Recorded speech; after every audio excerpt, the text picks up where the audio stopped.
Welcome to Pick Up and Deliver, the podcast where I pick up my audio recorder when I step off the train and deliver an episode to you while I'm walking home.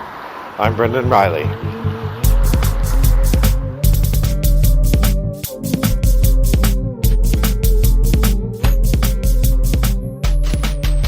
Well, greetings. It's Monday, April 2nd. I'm talking to you in suburban Chicago on a day that is chillier than it should be. It's that sort of fuzzy, kind of cloudy day where it's a little cloudy, but you can see the sun, but the sun is fuzzy in the sky. You can't quite make out the edges of it. It's kind of a crummy day for walking, but it's not raining, so who am I to complain? I grabbed the wrong microphone, so it's possible that this doesn't sound quite as good as my other episodes usually do. Hopefully it's still tolerable. I guess if it's not tolerable, I won't release it, and you'll never know. Okay. So today I thought I would give you an update on games played recently. I have had some fun games in the last week that I thought it would be good to share, given that it's a Monday. Last week, while you were hearing all these pre-recorded episodes, I was in Indianapolis at the Popular Culture Association conference, which I help run. It was a fun event, well attended, and generally enjoyable for most people. There were some bad outcomes, but mostly it was very positive. We had a good event all around. One of my favorite parts of the event, something that I started, is a game night on Friday night. We invite people to come play games with us. We have quite a good time playing a variety of games. I brought a bunch of games because it was in Indianapolis, so I was driving. So it was easy for me to grab a whole bunch of games and bring them along. I also had a couple games there that I picked up because Indianapolis has a fairly healthy retinue of game shops, including I went to a game shop called, oh boy, I should know what it's called. Oh shoot, I didn't look it up before I called. It was a nice game shop though, and they had a variety of things. They did not have the main thing I wanted, which was Legacy of Dragonholt, but they did have quite a bit of other stuff, which I think was pretty fun. I decided to pick up In Between, which is a game with a sort of Stranger Things theme. I picked up Century Golem Edition. This is something I've been interested in for a while. When I first heard about Century Spice Road, I thought it sounded right up my alley. A little bit more complex than Splendor, but not too much.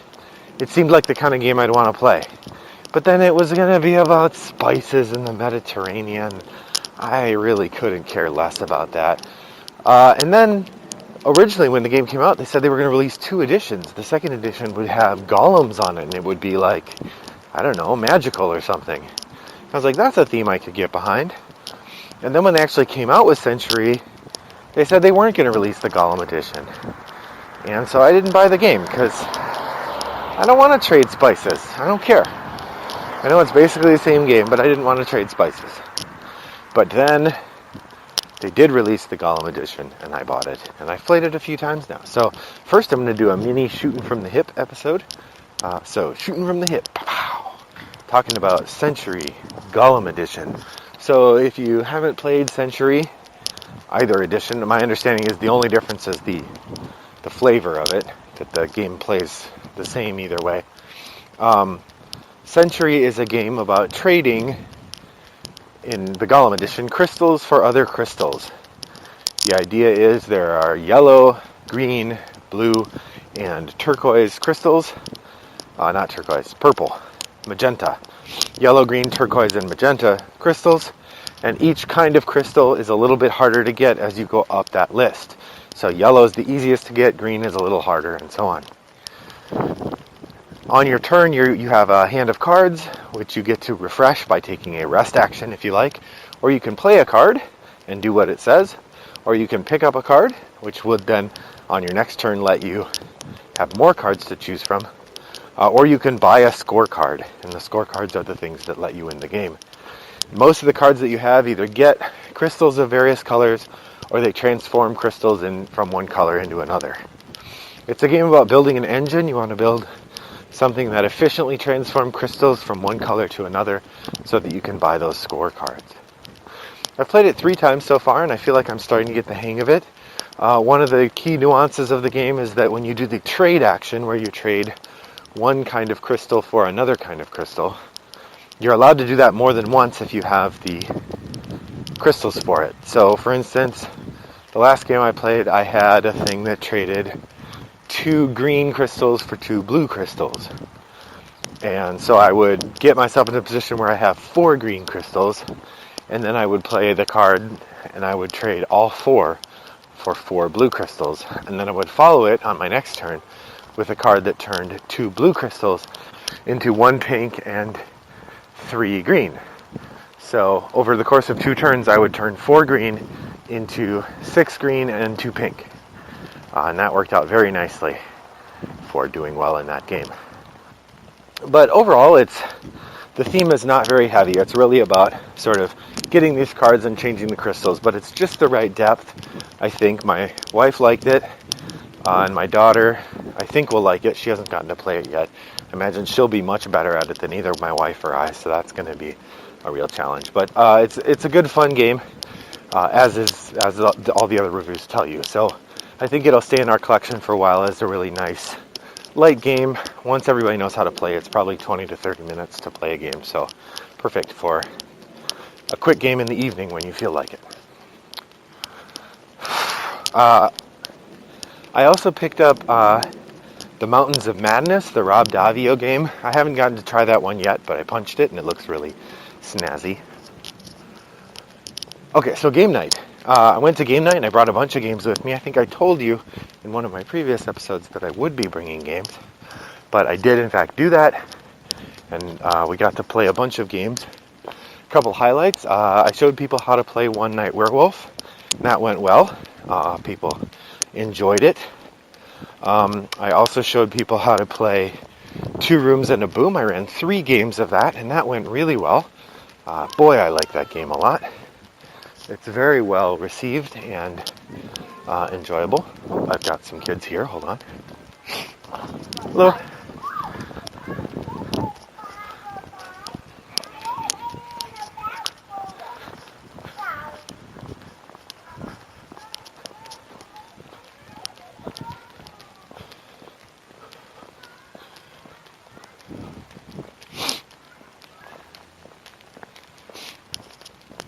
So at the game night, I rounded up people to play 2 Rooms and a Boom. We had a group of 17 for one game, 21 and 24. It actually went the other. It went 21, then 24, then 17. So I think 3 games was about as many as we could have done.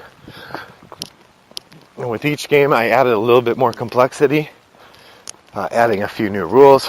And in the last game, I went kind of bonkers, trying to find a variety of the cards that are used less often. Boy, it was a really fun game. And it was actually the first time that we played 2 Rooms and a Boom with the copy that I actually purchased. In the past, I've always played with a print and play copy that I made from the Creative Commons licensed print and play edition that they released when they did the campaign. But finally, there was a confluence where I had money and the game was available online, so I bought it. So we played 3 games of that. That was a rousing success.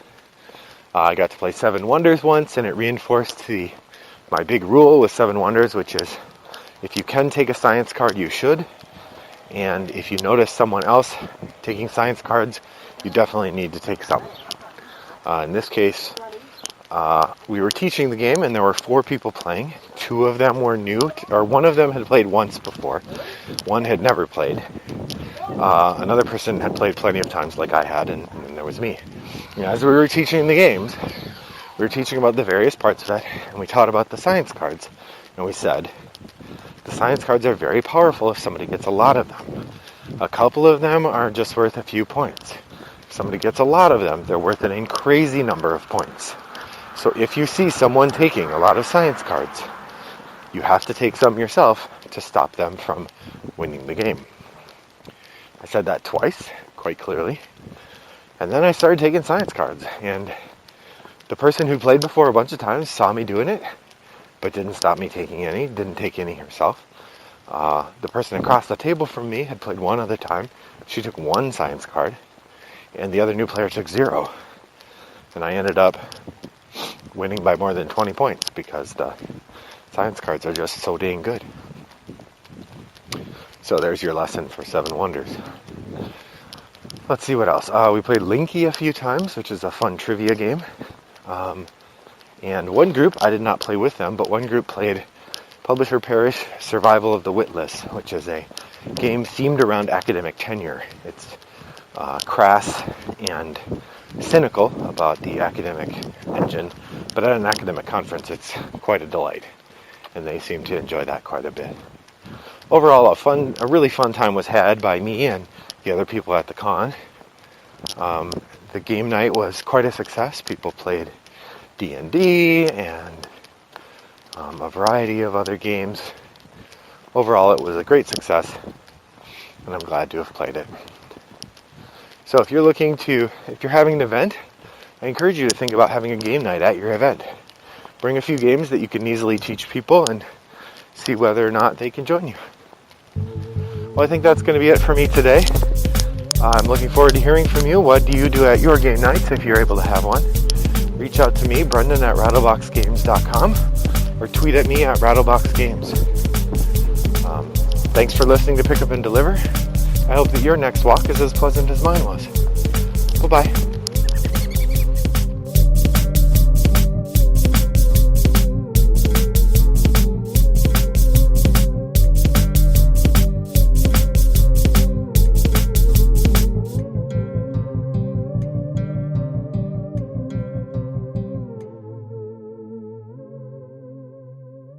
Brought to you by Rattlebox Games.